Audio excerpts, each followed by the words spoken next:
I never really wear red lipstick. I don't know if it's a look or not. Like, I feel like so grown with red lipstick on, but I kind of like it.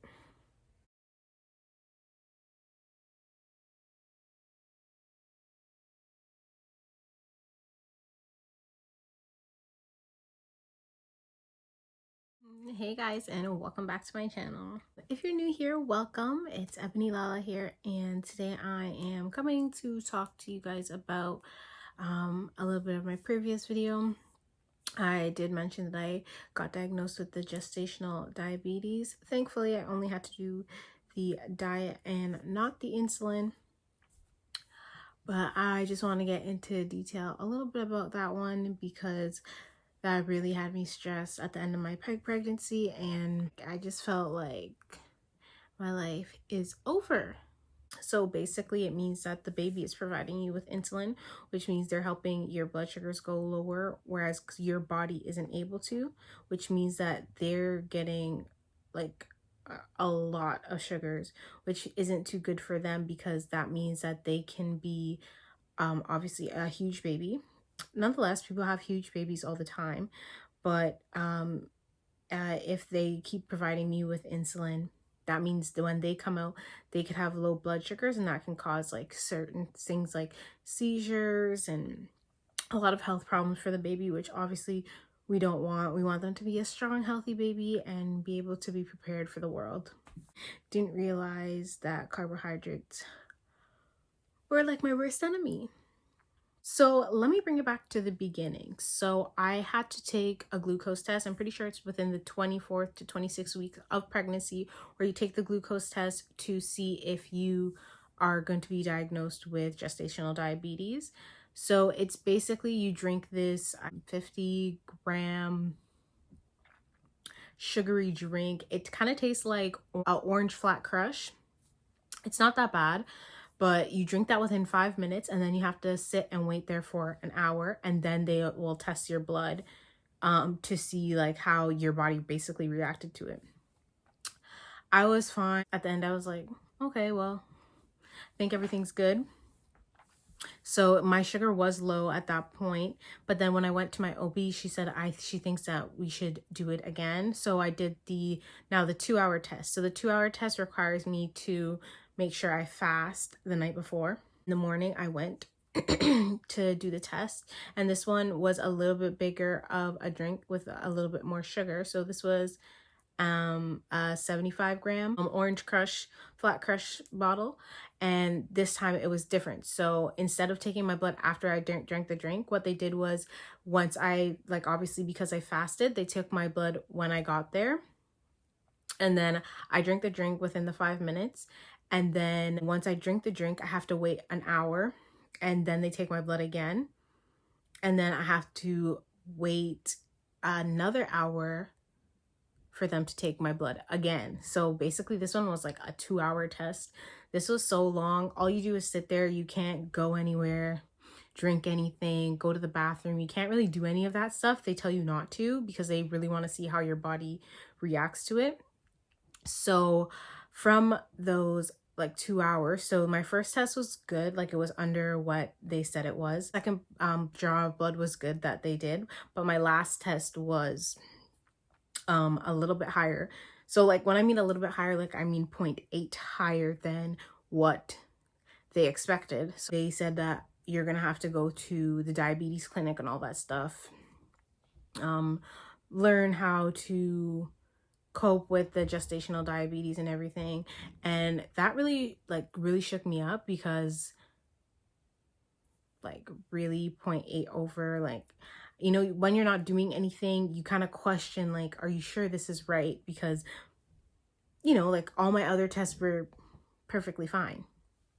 So the last test is what made me have to go and do all this, but they said because it's procedure and because they're just taking extra precautions because they want the baby not to be in jeopardy, obviously. That's when I went to the diabetes clinic, and they showed me how to use this pack. I pricked myself with this, And this is a little sheet. Let me just show you guys what it looks like. Like this. And it comes with like little digital stuff on it. And you put it through here. I'm not going to do it because I don't want to waste it. Because let me tell you, this stuff is expensive. It's expensive to be diabetic. Expensive. So what you're supposed to do with this kit is you have to take it right when you wake up to see what your blood sugar levels are, and then you have to take it 3 more times throughout the day. So you have to take it 4 times a day. So right when you wake up, then you eat breakfast and everything. You have to wait 2 hours after breakfast. Then you prick yourself again. Then you're able to have a snack, and then you're able to then you wait 2 hours again, and then you have your lunch. Once you have your lunch, you wait the 2 hours, then you check your blood sugar again. So it's basically just a cycle. It's very consistent. It kind of sucks sometimes though, in a sense where like sometimes I'm doing something and I do forget to eat. So like I'm just like scrambling. Like maybe I should just have like a snack, like a couple snacks instead of like a full meal because it's like past the time. But I also obviously want to eat stuff because like I'm feeling hungry. Like what am I gonna do? Like I'm feeling hungry. I questioned the hell out of my OB after I got the diagnosis and after I went to the diabetes clinic, because I did a lot of research online and they were saying that you know, if your sugar is like 10.6 or something, then you don't have gestational diabetes. And where mine was 9 point, I think it was 9.6, and I'm just like, I'm like, it's 9.6, so why do I have to, you know, alter all these things? And she's like, honestly, it's just precaution, but with the test, it shows you what number that you should be below. It was supposed to be 9 or under 9, and I wasn't that. One thing about this is I did learn how to diet. I learned how to diet through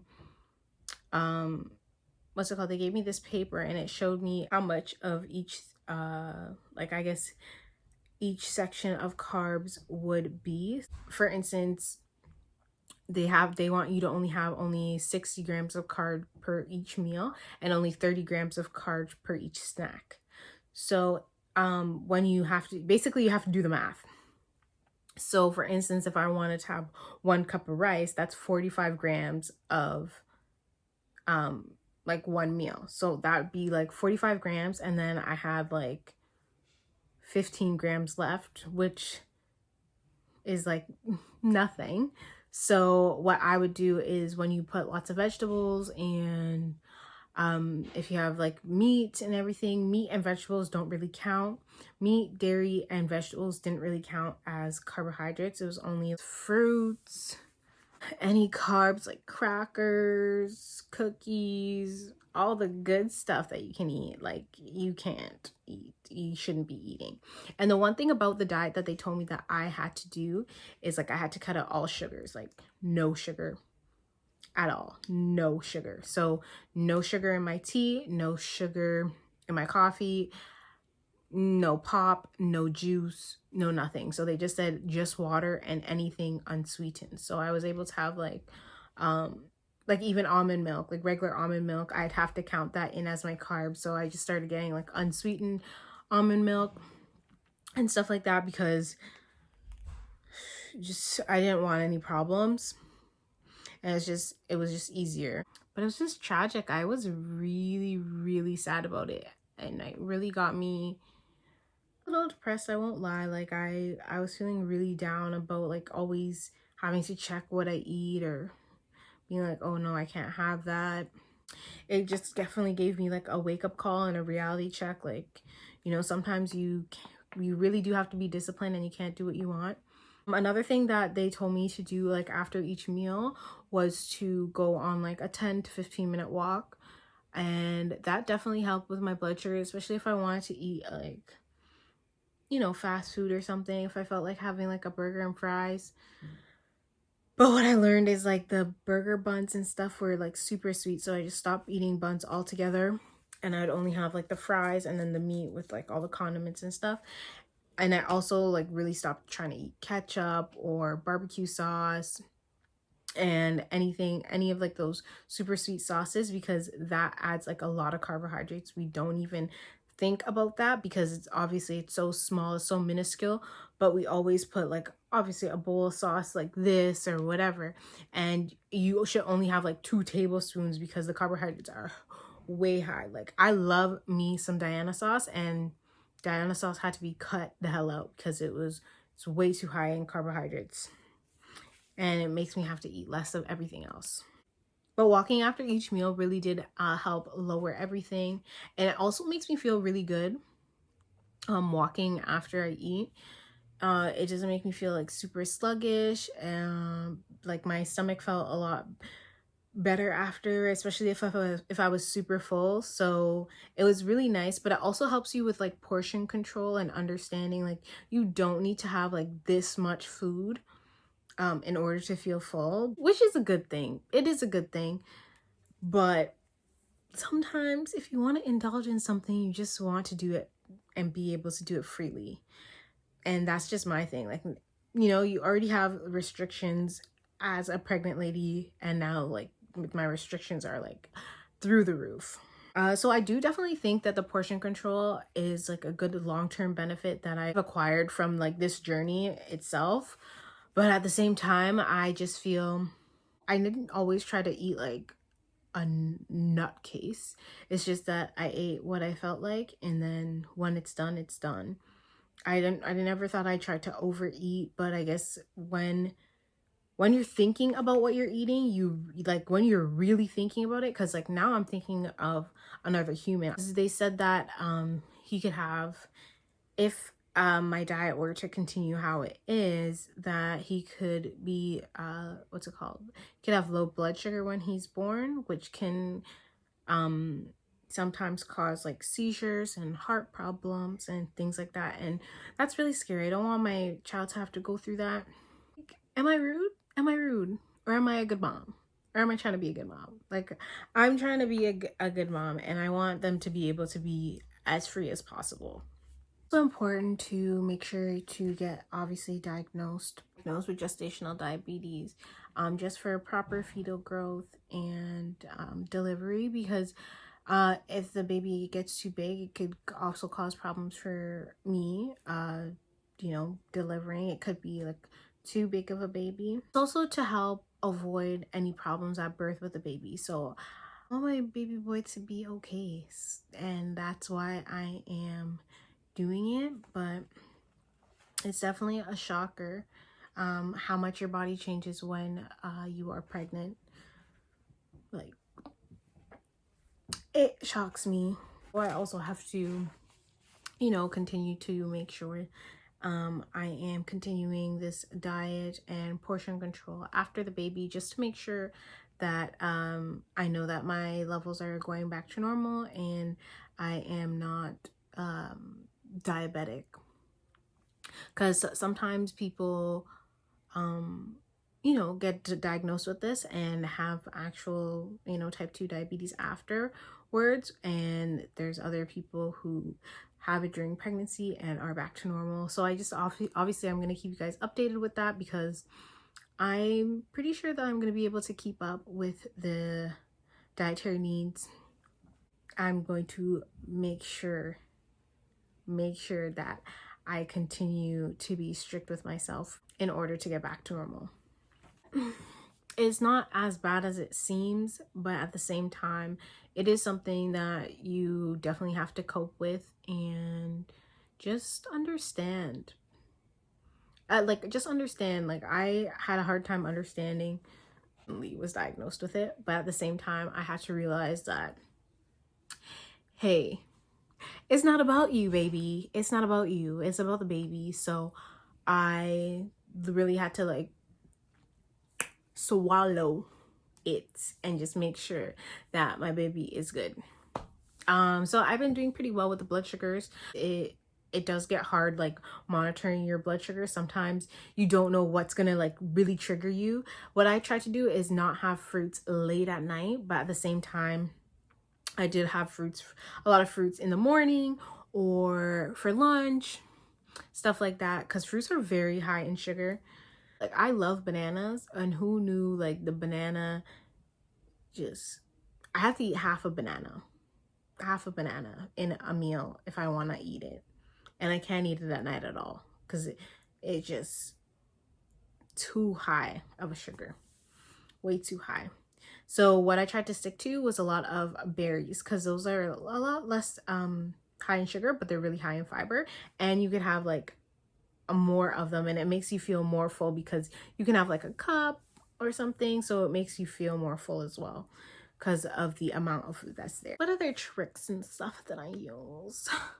Well, I got a sweetener from Winners, like a hazelnut sweetener, so I could have like make my iced coffee, or you know, just have like a coffee with something sweet. I tried to stay away from sweeteners because I really don't like sweeteners. I really do like sugar, and I don't know why they are so against it. Like I like brown sugar so much. Like I think it tastes great. I think cane sugar is great.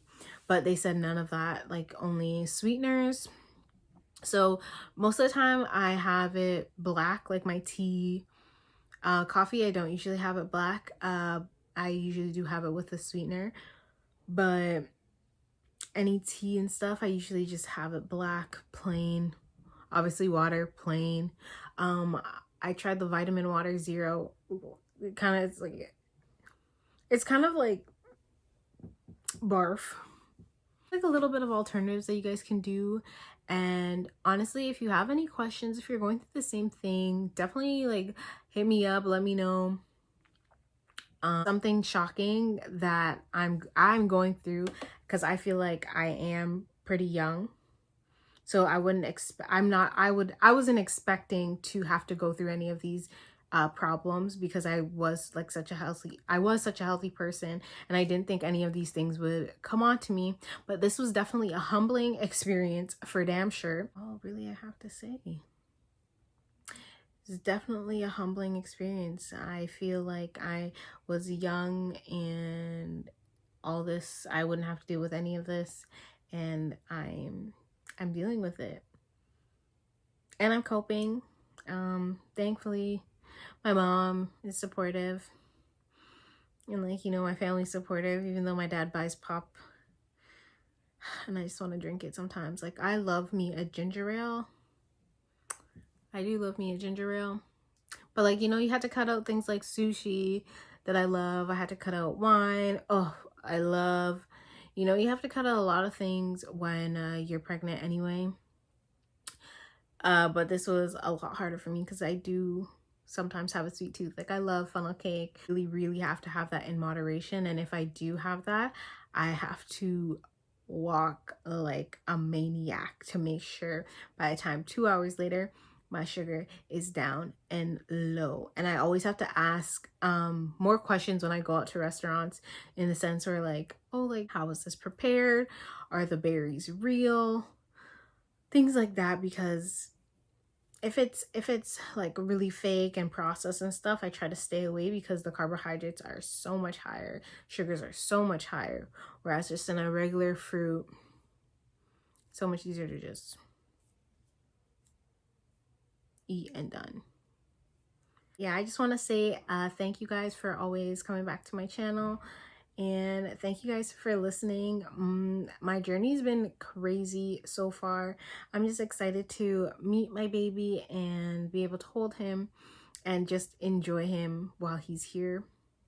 Like he's gonna be here for Christmas, so I'm excited. But thanks for watching. If you guys have any questions, definitely leave them below. I know this is probably going to be like one of my longer videos, because there's just so much information. But if you have any questions that you want to ask me, you could always leave them in the comments below, or even DM me on Instagram. I'm definitely happy to help, because honestly, I was like, nobody that I knew ever had it. And if they did have it, they were like way older. So I was like, what the hell is wrong with me? But my OB was telling me, she's just saying that it's really, really just protocol, because she just, like, obviously you don't want anything bad to happen to the baby. So just, you know, she's like, you just do what you need to do. And she's like, trust me, it's not for you, it's for the baby. At the end of the day, you're going to be fine. She's like, I know you're going to be fine. It's just we got to make sure everything's good for the baby. And she always had to reiterate that to me, because I'm like so consumed, like, why do I have to? Why do I have to? But it's, honey, it's not about you. It's about the baby. And I really had to realize that. And I have. And I've come to terms with it. So again, thanks for watching, and I will see you guys in my next video. Bye.